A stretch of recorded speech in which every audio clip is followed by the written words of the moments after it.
welcome to episode 20 of the Lottie Albert podcast. My name is Lindsey and I'm a crochet designer and editor from the Cotswolds in the UK. This is my podcast all about crochet. I'm going to be talking about what I've been making, new things and what I've been finishing. And generally, just talking about all things crochet and craft related for the next half hour or so. So very warm welcome if it's your first time watching. As I said, my name is Lindsey. I am Lottie Albert most places on the internet, Instagram, Ravelry and Etsy. There is also a Ravelry group for this podcast. If you'd like to go and check that out, you can find that in the groups tab. And if you are a returning viewer, you've heard that spiel before. And thanks for coming back. It's nice to see you again. How have you been? It's been 2 weeks since I last filmed. And it's now getting towards the end of March.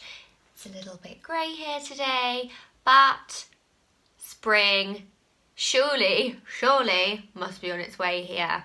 I am British, obviously. I like to talk about the weather a lot, but I have been looking forward to spring for a while.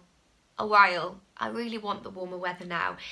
It's my birthday at the end of this month, and normally by my birthday it's getting nicer, so please everybody cross your fingers. And if you're somewhere where you're still deep in snow, sorry, or if you're somewhere where it's really hot and actually you'd quite like a bit of snow, sorry. We always want the opposite, don't we, of what we've got. I think I will start by talking about finished objects, of which I don't really have that many this week. I have one on the wall, which I'll show you in a minute. I've also made a little hat. Isn't it adorable? If I do say so myself. This is a crochet hat based on my own pattern, the Fara hat. And it's Fara crochet. So this is a variegated yarn that you can see here and a solid yarn. And this is for our cousin, or my husband's cousin. This is what it looks like inside with the floats. Which is why I call it Fara, because it's very similar to the knitting Fara technique. Although there probably is some kind of regional protection over the use of Fara, so maybe I should call it stranded crochet. Anyway, our cousin had a baby, a little boy, and so this is Lindsey level finished, as you can see. I've made him a little hat. I mean, he's obviously newborn, and this looks tiny to me, but this is probably more like 3 to 6 months size, isn't it? So hopefully he will get somewhere out of it this year. But yeah, just a quick little one. I think it needs a bobble. I can't seem to make hats that don't have bobbles. Anybody else ever made a hat without a bobble? They need bobbles. I really like this technique as a way of cheating, basically. This is the Sirdar Crofter DK. I think it's the baby version, because there's a few different Sirdar Crofters. And then just Sirdar Snuggly for the, what colour is that? Mushroomy colour? So a little bit of a cheats way. And you see that it's like little love heart kind of V's. That is a stitch called split double crochet or split single crochet if you are in the US. But yeah, the pattern is on my Etsy. This isn't a plug for the pattern, but if you would like to make one, the pattern is in my Etsy shop. It's called the Fara hat. So yeah, that is pretty much my only finished object, other than my little weave, which I showed you last week. I've washi taped him to the wall, and I think he looks quite nice, so I might leave him there, not get him down. But that is basically just tabby weaving, so in, out, in, out, in, out, in WI cotton Aran, Women's Institute cotton Aran. That's the white. And then the coloured sections are Mrs. Moon yarn, and it's not called Flump, it's called Plump. But I do feel that Flump, if anybody in the UK knows the sweet Flumps, which are basically like squashy marshmallow straws, I feel like Flump is a good name for that yarn, because it's very flumpy. It's just little scraps which I've worked into sumacs. If it falls down, which it probably will because I've used washi tape, which is useless, then I'll show you close up, but we can admire him from afar. So yeah, he needs a trim, and also this little dowel at the top isn't really the right size, so I'm going to get a larger dowel for him. Last podcast I talked about that in a little bit more detail, and showed, I think I was up maybe 3/4 of the way through, or I basically finished it last Saturday after filming, and felt like it took no time at all. So I have got quite a bit of that yarn left over, and I've started making, so we're basically into works in progress already. I've started making another one for my colleague. This is like very, very basic weaving, but I've just been doing 2 over 2 under, 2 over 2 under to see what effect I can get. And I have seen some really gorgeous examples of woven herringbone stitch. Now, if you've watched the podcast before, you will know I have a little bit of a thing for herringbone stitch. I did a knit cushion, and I also did a mustard cowl, which was supposed to look like herringbone. So yeah, this is not herringbone, this is just 2 under 2 over, but there is a technique where it worked basically by putting the yarn over and under in certain configurations across a certain number of warp threads. It's like a harp. This is pretty herringbone-y too. That allows you to herringbone weave. I'll see if I can put a picture in to illustrate what I'm talking about, because it's not very clear, is it?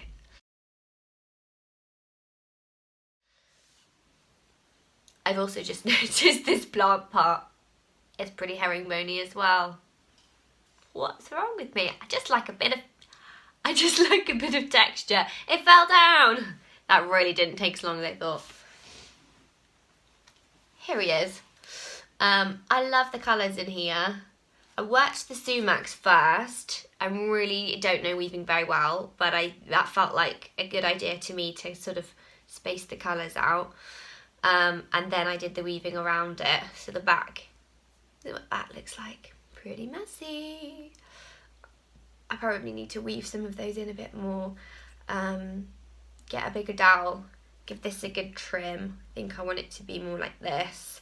And this was supposed to be like another layer of different height weavy bits. I'm not really sure that it's worked. Is that better, you see? But yeah, pretty pleased with it as a little have a go at weaving. And the loom that I've used, a few of you asked, is a new loom range from Rico, and I got mine via Hobbycraft. I believe there's also a circle one and a square one that warps both ways.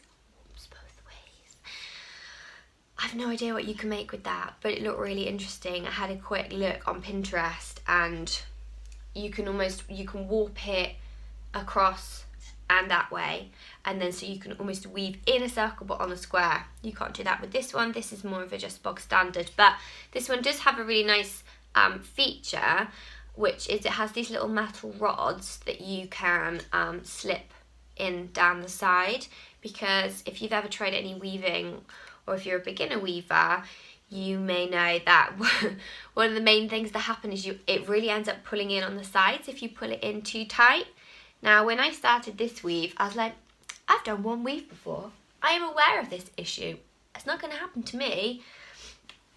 So you will note down the bottom here, can you see that this is different heights? Because I did weave too tightly and it was pulling in. So at this point here, I decided to put the metal bars in, and that made things a lot easier for me, and I got nice neat sides. So yeah, that's a nice little feature of that mini loom. Yeah, nice handheld size. Definitely recommend it if you want a little beginner's one to try.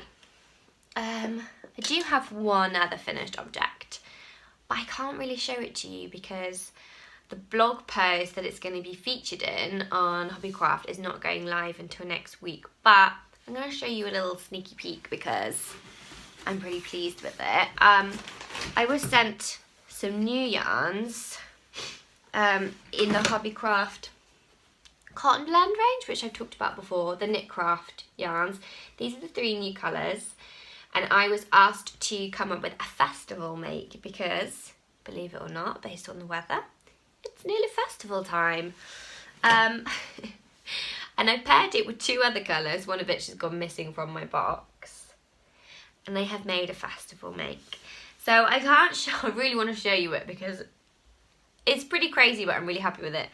I can't show it to you, but I'm going to show you a little sneak peek of one of the components, okay? This is the main crochet element. Can you tell what it's supposed to be? It's a leaf. It's supposed to be a crochet cheese plant leaf or Monstera deliciosa. I was pretty happy with it. It took a couple of attempts. I put a little bit of wire in to help it a little bit of shape. So yeah, this is a component in my festival make. That's all I can really tell you. I'll post pictures next week on my social, on Instagram, and 2 weeks time when I podcast again, I'll show you what I've made with it. But yeah, that was a nice, kind of fun to do something a little bit more freeform and experimental. One of my other friends who does a few bits for Knitcraft and Holdcraft as well, so she's going to make a plant out of it. So we'll see. Maybe it would look better as a whole plant rather than just one leaf. Yeah, so that's a sort of finished object that's probably really boring for you to see because there is nothing to see. So other than my weave, I do have a few other works in progress that I have been working on. I have got nearly finished. Knew that wasn't going to work as soon as I did it.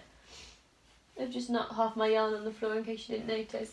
I have picked back up again a few projects which are so nearly finished, it's silly that I haven't finished them.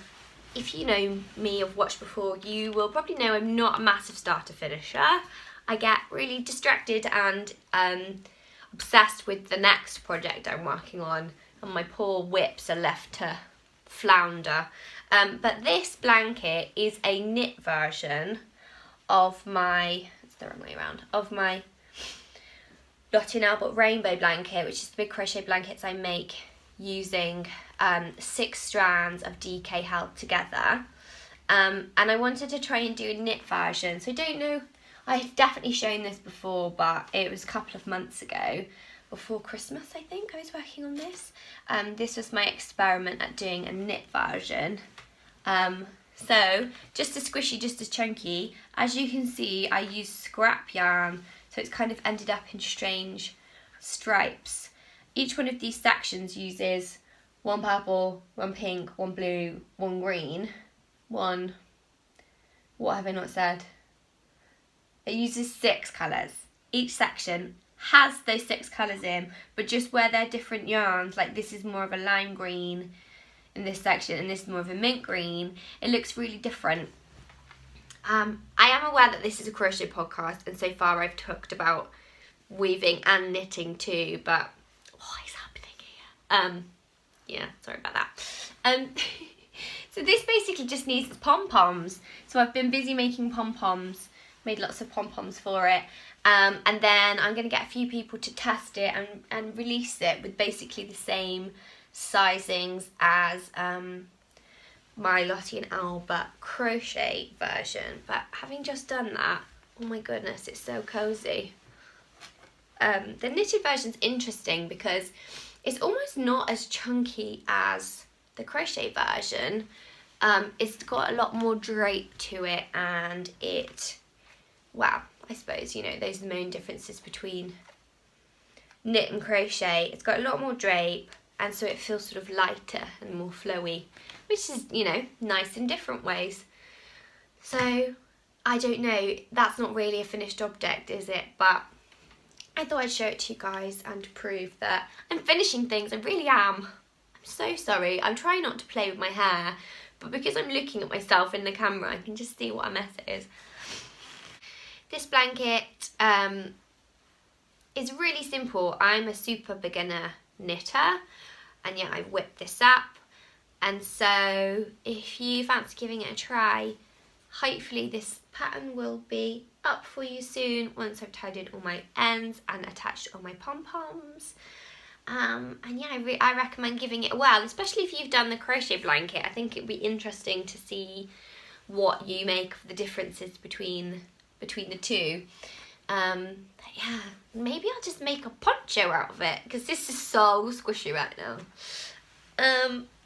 If you want to keep updated with that, then yeah, Instagram's probably the best place, or keep tuned in 2 weeks time and I'll give you an update of whether that pattern is live. So that's that.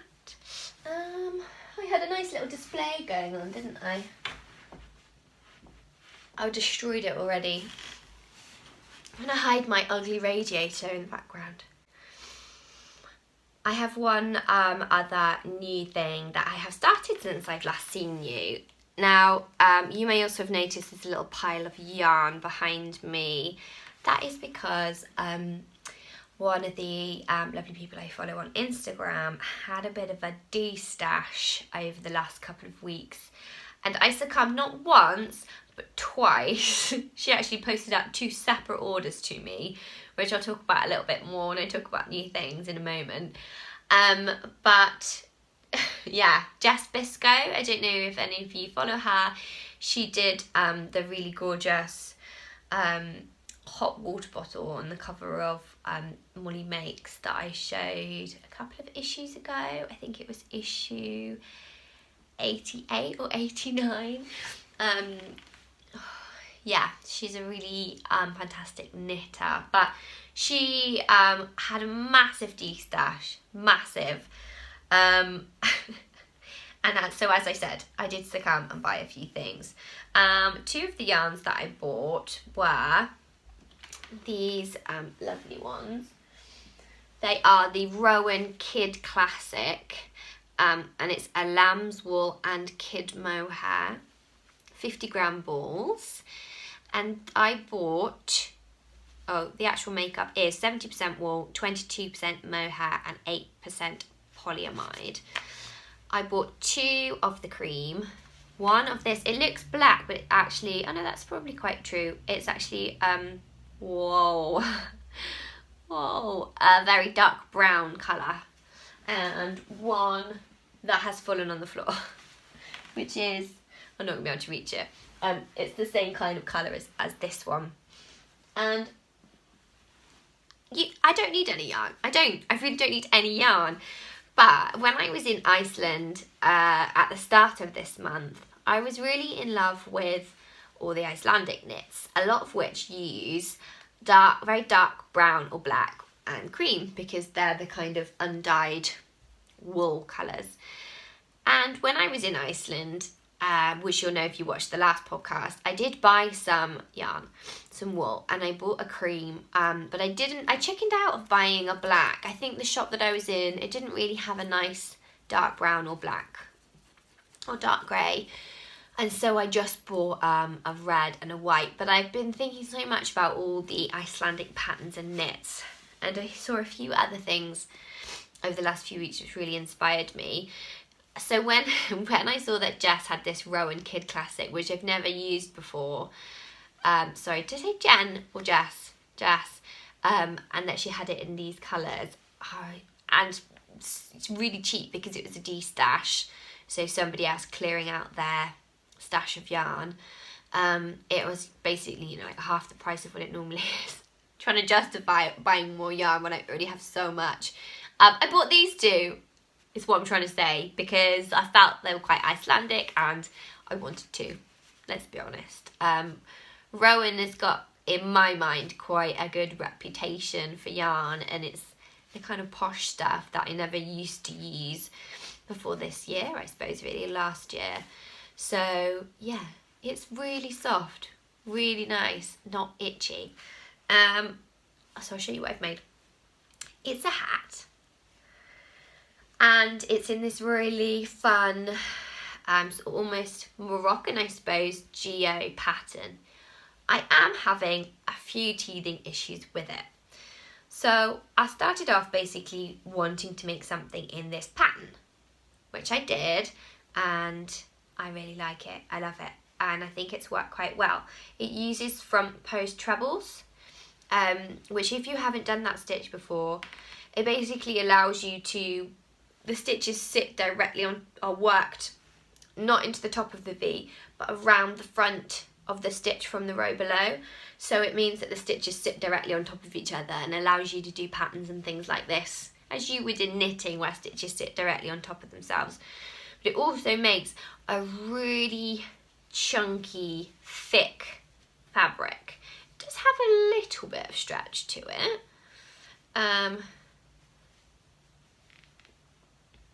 But it's very thick. So I was making this hat and I had it out at work on a lunch break. My colleagues were like, "What are you making? A cowl?" I was like, "No, it's a hat. It looks massive, doesn't it?" I'll put it on and you can see what you think.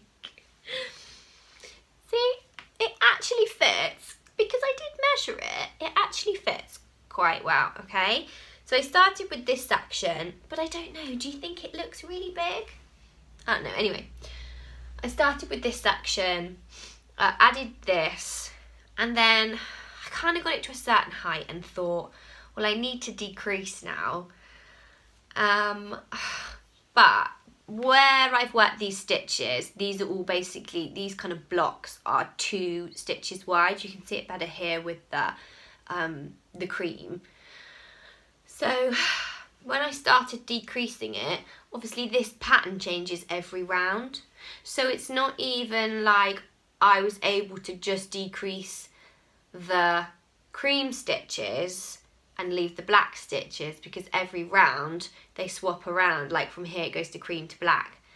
So I thought, okay, well, I tried doing every other stitch a decrease, and it just gave me a bit of a headache because I had to decrease every other stitch whilst also keeping in the pattern, which was, I did manage to do, but I just thought, if I ever release this as a pattern and it's in different sizes, that's going to be such a headache to work out the instructions or to write it down. So then I thought, well, I'll just decrease every stitch. But can you, unsurprisingly, because I've decreased on every stitch, this section is now twice as wide as this section, and it's given me a really strange looking hat, which I don't think many other people would be happy with. I was thinking, you see there's not much of a space, I would just do a few more rows and then kind of gather it and put a pom-pom on and see what that looked like. But again, I just feel like if I were to do this as a pattern, people aren't going to be happy with a hat shaped like that, are they? Is that weird? That's a weird, it's like a little girl's jumper, poncho. So I think it needs some more work. I think one option is I could rip out these decrease rounds and just continue in the pattern and have and not decrease at all, so just almost have a long tube and then kind of gather it, pull it closed at the top. But because it's such a thick and bulky stitch, I don't know if that would just look like you've got a giant tea cozy on your head, but I suppose I just need to experiment. In hindsight, I probably should have experimented with like a 2-year-old size rather than an adult size. But never mind. I am, however, in love with this pattern, and I really am enjoying working with this yarn. So I think we'll just have to see. I'll probably rip it back and see. Let me know what you think. But yeah, it's fun to do. I really like doing colour work, and I really am vibing this pattern. I've just kind of scribbled it out. Sorry if this makes the camera wobble. Scribbled it out before I started. The other option is I could take it down to 1 stitch wide, like this, but I don't think the pattern is as clear. And at the moment, this is worked in the round and then joined each round, but you can't see the join because the pattern matches up exactly. But again, in smaller sizes, I'm not sure if that would be the case. So maybe I should just decrease at the start and end of the round. I don't know. I'll work it out.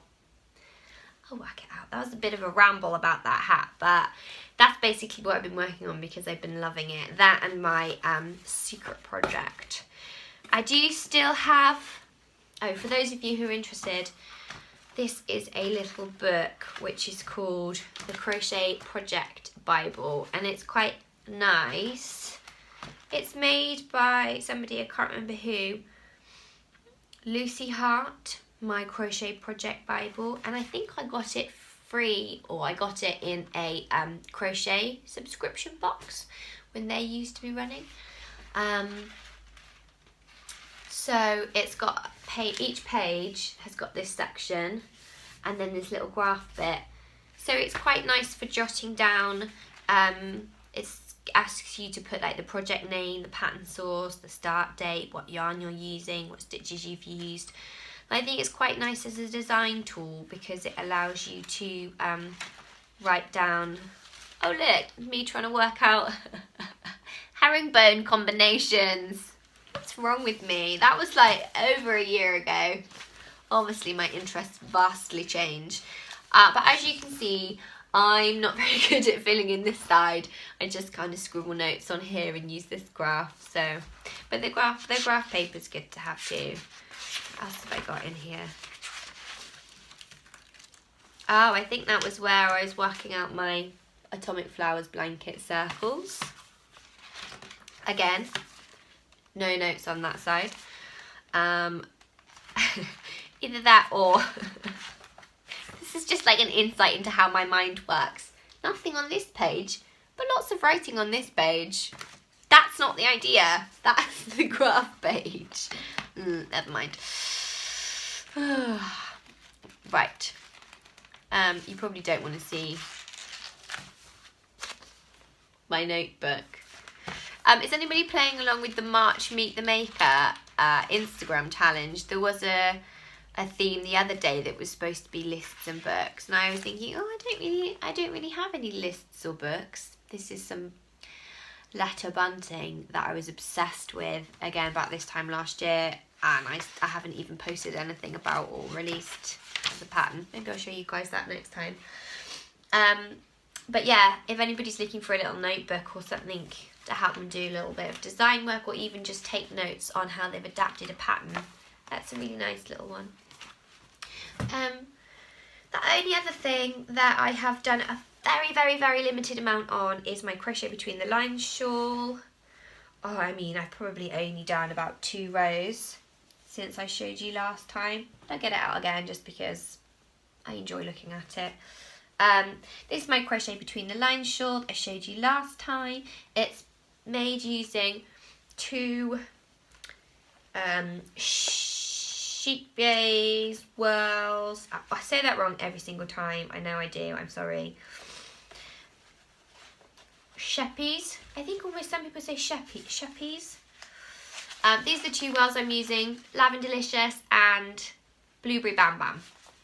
I talked about this again at quite some length in the last episode, episode 19, if you want some more details. But it's almost shawl size, hey? Almost. It's starting to fall apart slightly. Being squished up in my bag. So yeah, like I said, only put a couple of rows on that. I've been working on the hat and my project for Knitcraft mostly. I don't really know where 2 weeks have gone. Couldn't quite believe it was 2 weeks since I last podcast because it didn't feel like it. I did mention last time that I was hoping to have a book giveaway today, which is definitely still happening, but the books themselves have not arrived yet, which is partly my own fault because I was slow in responding to an email. So there will definitely be a giveaway next time. that is probably about it for works in progress. I mean, obviously there are other works in progress, but not ones that have received any attention. So the blanket, my shawl, the hat, and my commission for Knitcraft are my main things that I've been working on. But as I said, I do have some new things. Now, I really don't need any new yarn, to the point that I put myself on a yarn buying ban, a month ago, and I was doing really well. I even cancelled my monthly subscription, the Tea and Yarn Club that I normally get from Oh For Hook's Sake, because I have about 7 or 8 sock yarns that I haven't done anything with, and they take me longer to get through because obviously they're sock yarn or they're 4-ply. And so I thought, I think I have enough. And I haven't got a yarn ban. I'm not going to buy any more yarn. And so yeah, I even cancelled that. But then when I saw Jess's D-stash, I literally had no willpower and could not help myself. These two were what broke my ban. Oh my goodness. I mean, just the colours alone. But look at this squishy goodness. This one has lost his tag, but I think that they are both Fat and Sassy Merino. Although this label actually says, I don't know, well, it says 100% extra fine merino wool, but that's more referring to the fibre than it actually is. It's not extra fine, as you can see, it's super chunky, but it does also say here the needles are 25 to 28 millimetre. So yeah, and it's made by Tjockt, Tjockt, in Finland. Tjockt. I've no idea how you say that. Fantastic Merino. This is the baby pink. This is 100 grams, and I think that this is 200 grams, but actually it feels like more than that. Anyway, I saw these in Jess's D-stash and just couldn't not buy them. I have been doing a bit of weaving, so maybe these will go into a weaving, but in all honesty, I've got no use for them. Not to mention the fact they still have the 6 kilogram balls of mammoth yarn from Woolly Mahusive sat upstairs waiting to be made into a throw. But you know, what's another 300, 400 grams of super chunky? So nice. So nice. Also, in the same order as those gorgeous super chunky ones, I bought from Jess these 2 balls of gorgeousness, Alpaca Boucle, which is the really loopy stuff. I don't really know much about this yarn as a yarn. I don't know how it's made or anything, but I've never used any before. And as you know, I love texture and I'm a fan of the loop stitch, and this is almost like mini loops already made for you. So this is 80% alpaca, 15% wool and 5% polyamide. And yeah, look, they're basically the same colours as the Rowan Kid Classic, the other 2 balls I got. So that might make something quite interesting if I put them all together. Look, they match my orchid. So I got those as well. So this was one order, and the brown that I showed you. And I thought, do you know what? That was a really nice little treat to myself. Really nice little haul. But then do you know what Jess did? She went and put more yarn on. More. And also some other really nice ones. Not limited to this sensational number. I mean, I couldn't not. This is a yarn from Knit Collage. Now, if you've used their yarn before, you'll probably recognise it because they do yarn unlike anybody else. And I have wanted to try some for the longest time. Amy of Knit Collage also does a really amazing podcast an audio podcast, so you can find it through iTunes, which I listen to, and she's always interviewing really fantastic people and really interesting people from the sort of fibre yarn community and sort of eco fashion as well.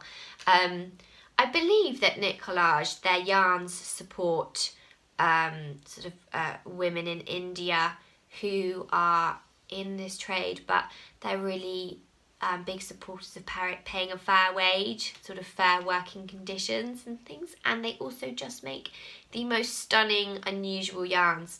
So this one is called Gypsy Garden, and as you can see, it's mostly green, which isn't my normal palette, but I've wanted to try some Knit Collage for the longest time.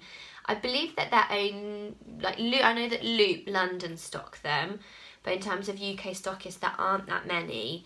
And I've never actually been to Loop London. But when Jess had a ball of this for, I think it was better than half the normal price. I just had to get it because I had to try it. It's got flowers spun into it. It's also got other little bits of sort of plaits of colours of yarn. It's got this Angelina sparkly stuff, and it's got sequins. I mean, have you ever used a yarn like that? Isn't it sensational? So I don't know what I'm going to make with it, because it's a very dense yarn, if you know what I mean. It almost feels felted. I don't know if it is. It just says Gypsy Garden. In Gypsy Garden, wool, mohair, and sparkling polyester fibres called Angelina are hand spun together with tiny flower trims, sequins and bits of lace and ribbon. 76% wool, 23% mohair and 1% polyester. It says it's approximately 125 grams and to use 12.5mm needles. And yeah, obviously just hand wash. This is the little label. I don't know how it came. I don't know if this is Jess that's wound it into a ball, if it came as a skein or what. But yeah, I need to think of something I can make with it. I feel like it would almost be wasted on crochet. I don't know. This is like a more white section here. I wouldn't want to lose any of the sort of interesting flowers and whatnot. And having done a few... I've done a few crochet projects using the, I can't think what it's called, the sequin yarn, the Galaxy sequin yarn, and what I found was the sequins ended up on the back of the work a lot. So I made my African Flowers Heidi Bear's dinosaur, and I made those little flower motifs, and I used the sequin yarn.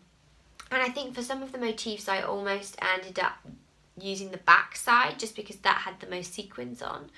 And obviously crochet is a lot more yarn hungry, so I did wonder whether or not I could work this into some kind of weave just so that you can then see so much more of the yarn, because this is more just a celebration of this. Maybe I just, apart from the fact that I've just really messed it up, maybe I just keep it on my shelf and look at it because it's so beautiful.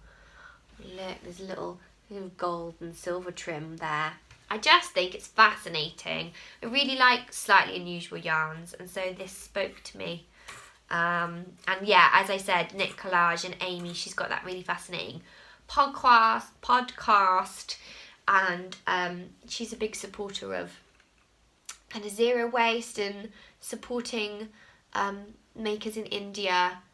And I suppose it's just partly knowing her maker story, it makes you feel more invested in the end product. I think that's the really interesting thing about social media and discovering makers and producers, is knowing their backstory and understanding what they're about. It almost makes using the yarns more special. So yeah, that's that one.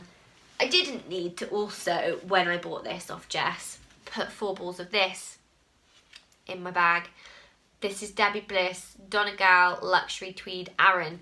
But this natural kind of yarn, I just think it's so good to have in your stash, because as you know, every now and again I go through a colour phase and then I go through a bit of a neutral phase, and this is just such a good yarn for something like that, isn't it? So Jess, I'm holding you entirely responsible if you watch this. Not my poor willpower or inability to use the yarn I currently have in my stash. But I was quite intrigued. I asked her because she was getting rid of so many lovely yarns. Oh gosh. She said she was having a bit of a palette cleanse, and there were yarns that she just hadn't used in ages, and so she wanted to kind of, you know, clear some space and clear her stash. So probably in a couple of years' time, you'll see me advertising that knit collage yarn. Anybody want to buy it? Because I've not used it in 2 years. I know myself. No, that won't happen. I have one last new thing to show you. Now, this is probably really sad for anybody that's not as obsessed as I am with yarn. Although, to be fair, if you've got to this point, half an hour in, you're still watching, we're going to assume that you're also fairly interested in yarn. I was approached by Wool and the Gang to see if I wanted to try some of their new yarn, which for me is a little bit of a life goal. Their labelling, when they post things out, is so clever. They always personalise it to people's names. So I got my first Hello Lindsey box from Wool and the Gang. I think they've got a really good brand and kind of PR process going on, because to get excited about that, they must be doing something right? So Wool and the Gang, if you haven't heard of them, are a very sort of modern yarn company who really focus on selling. They sell their yarn separately as well. I bought some of their mixtape yarn, if you're a long-term viewer. I bought some of their mixtape yarn when I was in Scotland last summer, and started and haven't finished. Started making a belly basket, crochet basket out of it.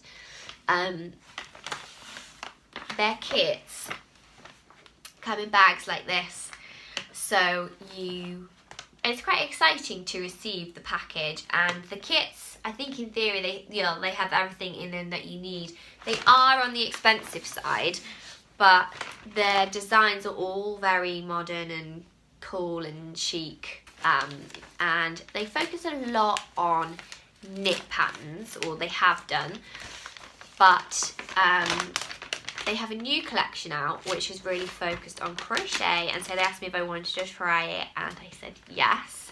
And I chose, I mean, I'm assuming that I can talk about this. I haven't been asked not to or given a date, and I've received it in the post, so I'm going to talk about it. I've received the work this, I'm reading it backwards on my screen, worn this way, worn this way hat, which I'm hoping that I'm going to rock. But having spoken to a few other makers who also received a kit, they were like, oh, you chose the hat, that was brave. So now I'm like, oh no, I clearly made a mistake, should have gone for a basket or a bag or something. There's a collection, I can't remember how many different designs, I think 5 or 6, and there are 4 yarn colours. But the interesting thing about the yarn, here it is that it's raffia. So I have made a raffia project before. I made my belly basket from Molly Makes before I worked there in paper yarn. That was, I think that was the Rico paper yarn. But this is a new range from Wool and the Gang. It's called Rah Rah Raffia, and as you can see, I haven't opened it yet. And there's a little packet with the instructions and a hook. So it's a wooden hook, Wool and the Gang, little booklet, and also a little label, which I'm not as sure is going to work so well with a raffia hat, but they include little labels, which I think is nice if you make a garment, because to put a label in often feels more professional or finished. And yeah, this is the little pattern. The only thing I would say, I had a quick flick through the pattern. I mean, I think that it is really great for beginners. They've got detailed stitch descriptions and illustrations. This is classed as an intermediate project, but they still include all the descriptions and everything. The only thing that I would say, I don't even know if it's so much a criticism. I'm obviously not going to show you the whole pattern, but I'll like show you an example. This is like the start description. The instructions are written very much for beginners, so I obviously read and write my own patterns now, and so I'm used to the really heavily abbreviated versions.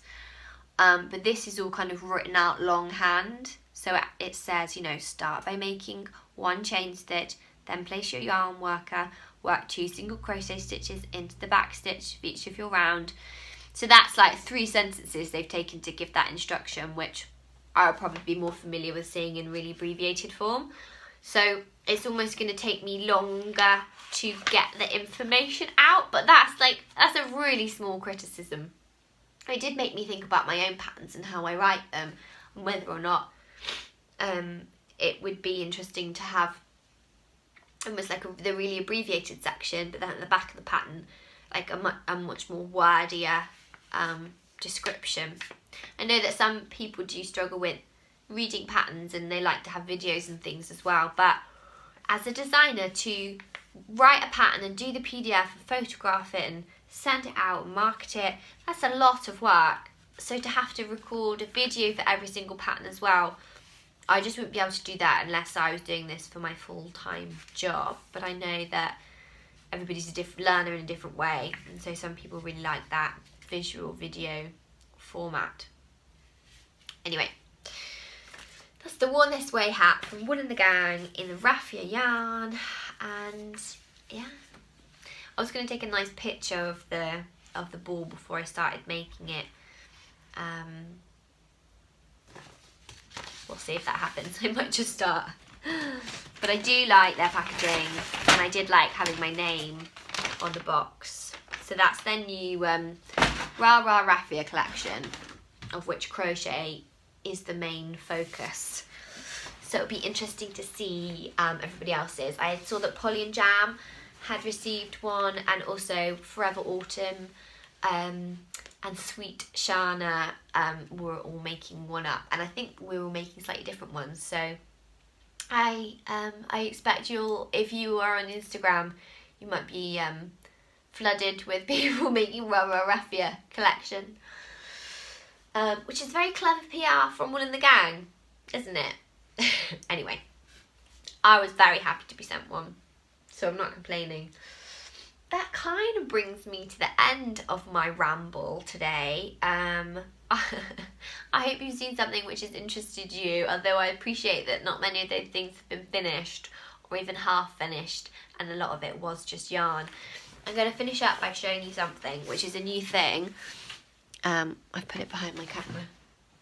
I treated myself. Sorry, I've got something on my face. I treated myself. It's my birthday, my 30th birthday on the 30th of this month. I treated myself to some weaves. Aren't they sensational? These are from Olive and the Boy, who's a maker that I've recently discovered pretty much through my work on Molly Makes. She's actually doing a project for Molly magazine, which should be coming up soon. But she had these 2 for sale, and oh my goodness, I just love them so much. Her work is so happy and fun and bright, and I love that she does slightly different weaves. So many weaves that you see now are those really like floofy chunky numbers, and they've got tassels on the bottom, a floofy bit in the middle, a flat thing, a sumac, another floofy bit. And don't get me wrong, they're really nice, but I just love that her weaves are slightly more, wow, just her own style and a bit different. They're just beautiful. So she sent these all the way from Australia. They arrived last week. And then my present to myself. Can't complain. Happy birthday to me. Actually, that's a good point. Oh no, I was going to say, am I supposed to be podcasting on my birthday? But next weekend is my birthday, and then I'll be podcasting the weekend after that, which will be April.